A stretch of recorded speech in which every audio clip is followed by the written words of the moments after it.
Dear students, हम branch accounts के chapter में आज थर्ड मेथड पढ़ेंगे, अंतिम लेखा विधि या शाखा व्यक्तिगत खाता विधि। इस विधि के अंतर्गत शाखा के लाभ हानि की गणना करने के लिए हम trading and profit and loss account बनाते हैं और इसी के साथ हम एक मेमोरेंडम ब्रांच अकाउंट भी प्रिपेयर करते हैं। मेमोरेंडम ब्रांच अकाउंट हमारा एक पर्सनल अकाउंट की तरह से ही होता है। इस विधि के अंतर्गत जैसे हमने पहले मेथड्स में कॉस्ट प्राइस और इनवॉइस प्राइस दोनों के लिए अलग अलग तरीके से काम में लिया था, इसमें ऐसा कुछ भी नहीं होता। इसमें सिर्फ कॉस्ट प्राइस पे बनाया जाता है और यदि हमें इनवॉइस प्राइस दे रखी होती है तो उसको पहले हम कॉस्ट प्राइस में कन्वर्ट करते हैं और उसके बाद हम अपने अकाउंट्स को प्रिपेयर करते हैं। सबसे पहले हम branch trading and profit and loss account बनाते हैं। उसके बाद जो भी हमारी ब्रांच होती है उसका ब्रांच का अकाउंट बनाया जाता है और फिर हम मेमोरेंडम डेटर्स अकाउंट या मेमोरेंडम स्टॉक अकाउंट जो भी हमें बैलेंस नहीं दे रखा होता है तो उसको बैलेंस को कैलकुलेट करने के लिए इन अकाउंट्स को भी और वर्किंग नोट में प्रिपेयर किया जाता है। एक प्रॉब्लम सॉल्व करेंगे हम इसकी, जिससे अब बिल्कुल क्लियर हो जाएगा कि हमें इस मेथड के अंतर्गत कैसे अकाउंट्स को प्रिपेयर करना है। इलस्ट्रेशन नंबर 19 है हमारा। मुंबई के एक एम की बीकानेर में एक शाखा है। शाखा को माल लागत में 20% जोड़कर भेजा जाता है। शाखा के खर्चे मुंबई से चुकाए जाते हैं तथा शाखा सिर्फ विक्रय जनरल व देनदारों की खाता बही ही रखती है। शाखा द्वारा दी गई सूचना से 31 मार्च 2017 को समाप्त हुए वर्ष के लिए शाखा का व्यापार व लाभानी खाता बनाना है तथा प्रधान कार्यालय की पुस्तकों में शाखा खाता भी बनाना है। जब कभी भी हमें इस तरह से लिखा जाएगा कि शाखा का व्यापार व लाभानी खाता बनाइए तो उस समय हम ये मान के चलेंगे कि हमें अंतिम लेखी विधि या फाइनल अकाउंट्स मेथड के अकॉर्डिंग अकाउंट्स को प्रिपेयर करना है। In the books of head office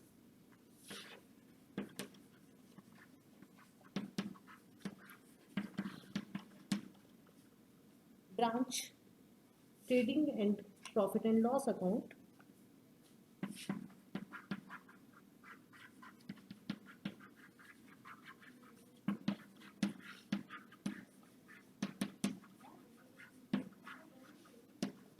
for the year ending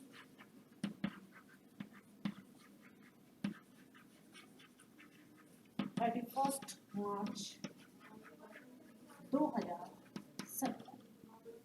trading account इसी तरह से प्रिपेयर करना है जैसे अब तक हम करते आए।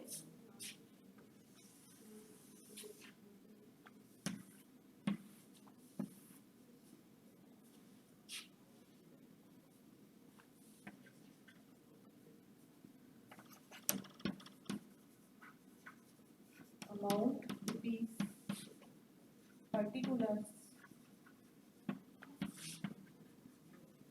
amount rupees, particulars। तो जब भी हम ट्रेडिंग अकाउंट बनाते हैं तो सबसे पहले लिखा जाता है ओपनिंग स्टॉक। तो ओपनिंग स्टॉक हमें इनवॉइस प्राइस पे दे रखा है तो हमें इनवॉइस प्राइस से पहले इसको कॉस्ट प्राइस में कन्वर्ट करना पड़ेगा। लागत में 20% जोड़कर भेजा जाता है तो माना लागत 100 है तो invoice price 100 plus 20 is equal to 120। अब हमें इनवॉइस प्राइस दे रखी है तो 120 है, तब तो लागत होगी हमारी 100, एक के लिए होगी 100 बटा 120। और यदि हमारा ओपनिंग स्टॉक 25,000 है तो कॉस्ट हमारी कितनी होगी, हम ब्रैकेट में लिख देंगे 100 बटा 120 into 25,000, 20,833। to goods sent to branch account, to goods sent to branch account, goods send to branch account हमें दे रखे हैं 16,800 के और ये भी हमें इनवॉइस प्राइस पे दे रखे हैं तो हमें इसको कन्वर्ट करना पड़ेगा कॉस्ट प्राइस में। तो 100 बटा 120 16,800 रुपये, तो ये हो जाएगा हमारा कैलकुलेट करने के बाद 14,000 रुपये। बाय सेल्स बाय ब्रांच, मतलब पूरी जो ब्रांच ने सेल्स की है वो लिखेंगे। यहाँ पे हम कैश और क्रेडिट दोनों सेल्स लिख के चलेंगे। कैश सेल्स हमारी थी 8,750 और क्रेडिट सेल्स थी हमारी 10,500। टोटल सेल्स हो गई हमारी 19,250 रुपए की। अब हम लिखेंगे by closing stock with branch, मतलब ब्रांच के पास जो माल पड़ा हुआ है। क्लोजिंग स्टॉक हमें बता रखा है 19,000 रुपये। ये भी हमारा इनवॉइस प्राइस पे है, तो हम इसको भी कॉस्ट पे कन्वर्ट कर लेंगे। 19,000 इंटू 100/120 और ये आपका हो जाएगा 15,833 रुपये।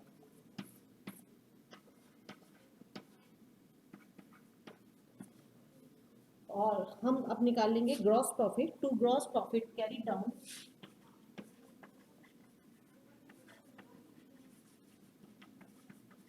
To gross profit carry down और ये हमारा ग्रॉस प्रॉफिट हो जाएगा 250 रुपये। अब ट्रेडिंग अकाउंट बनाने के बाद हम बनाएंगे profit and loss account. Profit and loss के लिए सबसे पहले हम ग्रॉस प्रॉफिट को कैरी कर लेंगे by gross profit brought down 250 रुपये। अब जो भी हमारे ब्रांच एक्सपेंसेस हुए हम उसमें वो लिखेंगे। तो टू ब्रांच एक्सपेंसेस अकाउंट, और ब्रांच एक्सपेंसेस थे हमारे 5,200 रुपये। टू ब्रांच एक्सपेंसेस अकाउंट 5,200 रुपये। और इस क्वेश्चन में प्रॉफिट की जगह हमारा आ रहा है लॉस। लॉस है 4,950 का, तो bye general profit and loss account, bye general profit and loss account bracket में लिख देंगे लॉस, ये हमारा नेट लॉस है और ये हुआ हमारा 4,950। अब हम इस लॉस को कैरी करेंगे हमारा ब्रांच अकाउंट के अंतर्गत, और अब हम बनाएंगे हमारा बीकानेर ब्रांच अकाउंट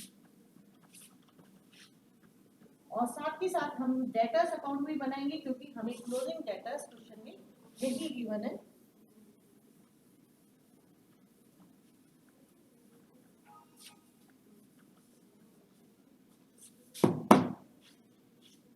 बीकानेर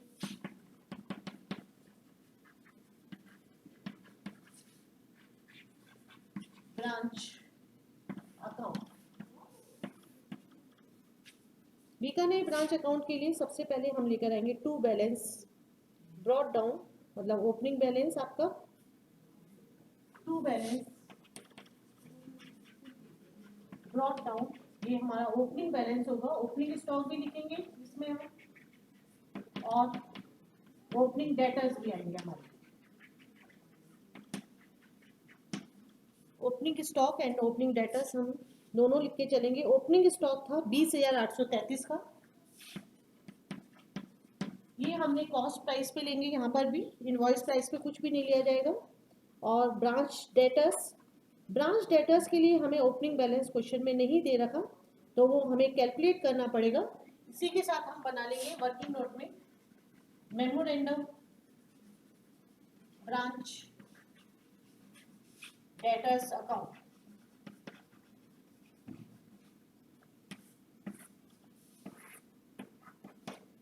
ये मेमोरेंडम वर्किंग नोट में बनेगा हमारा।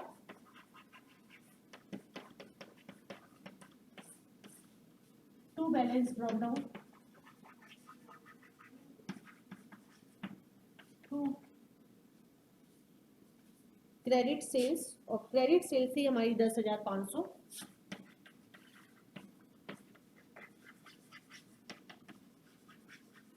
बाय कलेक्शन फ्रॉम डेटर्स,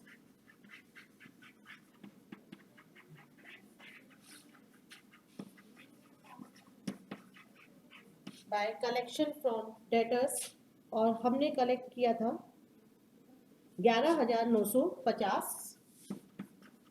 इसके अलावा डेटर्स का हमें कोई और आइटम नहीं दे रखा। बैलेंस दे रखा है closing, by balance carry down 4580।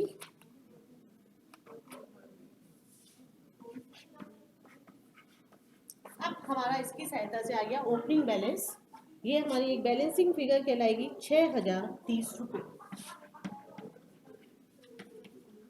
Balancing figure 6030, और यहाँ पे भी हम लिखेंगे 6030, 26,833।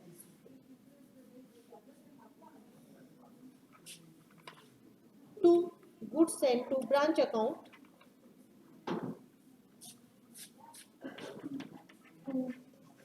Goods and to branch account, goods and to branch account थी हमारी 14,000 रुपये की। बाय बैंक अकाउंट मतलब ब्रांच के द्वारा जो हेड ऑफिस को कैश भेजा गया, by bank account. Bank account में दो चीजें आएंगी, एक तो कैश सेल्स आएगी और एक आएगा आपका collection from debtors. Cash sales आपकी थी 8,750 रुपये की, प्लस 11,950 आपने जो डेटर्स से अमाउंट कलेक्ट की थी वो भेजेंगे हम, तो टोटल इसका हमारा हो जाएगा 20,700 रुपये। अब आपने जो नेट लॉस निकाला था वो भी ब्रांच अकाउंट में आता है। यदि हमें प्रॉफिट दे रखा होता तो अब तो हम डेबिट साइड में लिख देते, लेकिन यहाँ पे प्रॉफिट की जगह हमें लॉस हो रहा है, और जो हमारी सबसे लास्ट फिगर होती है वो बैलेंस होता है, इसलिए हम नेट लॉस को पहले लिखेंगे और बैलेंस हम बाद में लिखेंगे बाय नेट लॉस। और नेट लॉस था हमारा 4,950 रुपये का, और अब हम लिखेंगे by balance carry down. By balance carry down में दो चीजें आएंगी हमारी, क्लोजिंग स्टॉक और डेटर्स।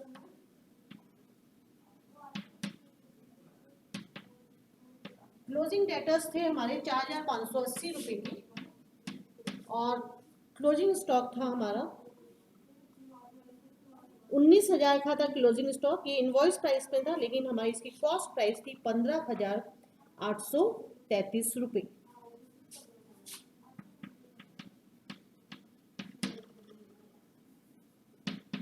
15,833 रुपये, 20,413 रुपये का हो गया ये आइटम। और एक चीज और लिखनी है हमें, टू बैंक अकाउंट जो हमारे ब्रांच एक्सपेंसेस थे, to bank account branch expenses, और हमारे ब्रांच एक्सपेंसेस हुए थे 5,200 रुपये। यहाँ पे हमने बैलेंस भी लिख दिया। अब बस इसका टोटल हमारा इक्वल हो जाएगा दोनों साइड का 46,063 रुपये, 46,063 रुपये, और यहाँ पे भी आ जाएगा हमारा 46,063। इस क्वेश्चन में एक बात का विशेष तौर से ध्यान रखना कि जब हमने बैलेंस लिखे थे तो बैलेंस हमेशा लास्ट में लिखा जाता है। वैसे तो हम हर क्वेश्चन में जब भी करेंगे तो प्रॉफिट ही हम लास्ट में लिख के चलते हैं, लेकिन यहाँ पे प्रॉफिट की जगह लॉस हो रहा है, इसलिए हमने बैलेंस से पहले लॉस को लिखा है। Thank you.